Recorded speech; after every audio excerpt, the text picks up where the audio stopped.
Welcome back to the Keeping Everything Simple podcast. I'm your host and fellow student, Michael Klukas. On this show, we boil down complicated topics into simple, actionable tips. So this week, there's been what's been on my mind has been kind of this idea around how am I able to support someone else? How am I able to have the most positive impact possible on those around me? And of course, the reason why this is at the top of my mind is the fact that my wedding is coming up here very shortly, and I am very excited for it. But the thing here is, I also still have to consider now, how am I going to be the best possible partner to my fiance and my future wife? And also, how am I just going to be the best possible influence in general to the people around me? So one of the big things that has been kind of a continuing trend throughout this whole wedding planning process, and this is of course acknowledging the fact that not everyone within my generation, so those of us that are Gen Z, are getting married right now. Some of us are, some of us aren't, some of us want to wait until we're older. All options are perfectly okay. I also want to emphasize that. But it's been a bit of a struggle, in all honesty. It's been a bit of a struggle to actively be able to constantly know the right thing to say. And it's also acknowledging the fact that I don't always have the right thing to say. But throughout this entire process, I've wanted to actively take away some of the burden, some of the stress, and shoulder it myself and make sure that I'm actually being a supportive partner. I'm actually helping in the wedding planning process. Because of course, we all are aware of the general trope, the general idea that the husband doesn't know anything about the wedding. And I know I've talked about this in the past, but again, it's coming up shortly here, so it's on top of my mind. It's just that the husband generally does not know what's going on. They only need to show up and call it good. Maybe they've made a couple decisions here and there, but beyond that, they're usually just helping finance the wedding and they show up. And I don't want that to be the case here. And so I have done a lot in terms of the logistics. I have done a lot in terms of the actual, let's get things ready. Let's get things organized. Let's make some progress here and there.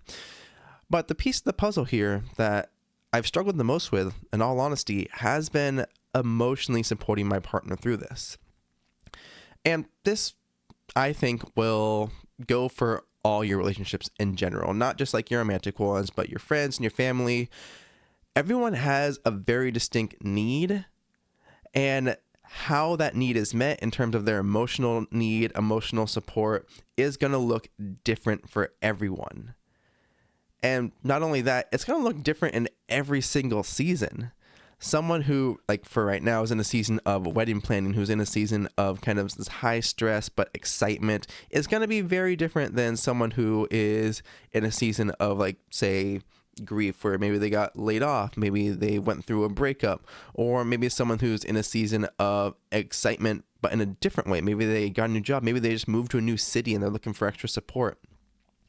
Each of these little changes, each of these little differences overall require a different finesse, require a different way of actively supporting somebody. And so that's been one of the things that I've enjoyed a lot about this process still, has been figuring out, how am I improving what I say? How am I improving my ability to reassure my fiance that, hey, everything is going okay, or to let her know, hey, people can be super frustrating, super fickle, and super annoying, but it's not the end of the world. We can make this work, and we will make this work. Or even just the general day-to-day of, hey, I know that this is all overwhelming. It's a lot, but we're in this together, and we're going to make this work because it's our day, and we're going to make it special to us. And so my question to you guys then becomes, how have you supported someone else recently, either through an emotional time where they've needed the emotional support just in general, or how have you checked in with someone to begin with? Because that's one of the things that I have been grateful for, is being able to check in with other people too, that can also help alleviate some of my stress and some of my burden. and then being able to take that and then use that to try to alleviate some of the burden from my fiance.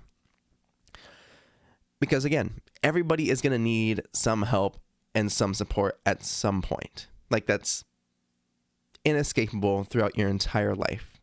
The important part here is that you actually figure out how you're able to actively support them, how you're able to actively meet them where they're at.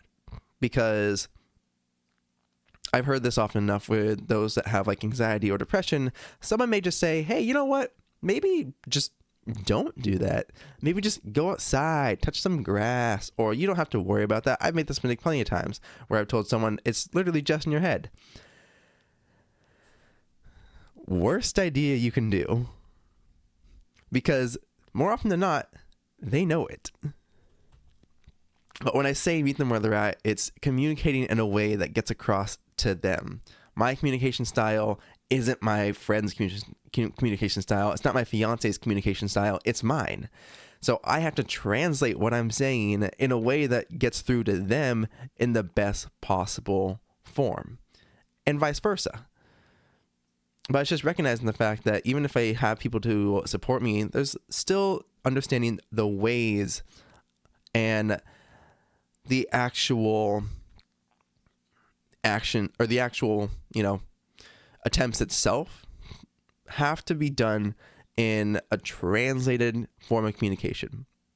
That's why sometimes you can say the same thing over and over again, and just that one time you say it right, it just clicks.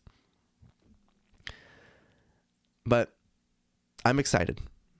I'm excited because there's a new adventure coming up. There's the rest of my life that is going to unfold with my partner. And I want to make sure that throughout the rest of it, I'm able to translate how I'm communicating. I'm able to emotionally support and be there. So my question to you becomes, again, how have you emotionally supported someone recently? And actually, do you yourself need some emotional support? Think on that over this next week. But beyond that, have an amazing day. You're amazing people. Keeping everything simple. Go out there and do great things. I'll see you all in the next episode.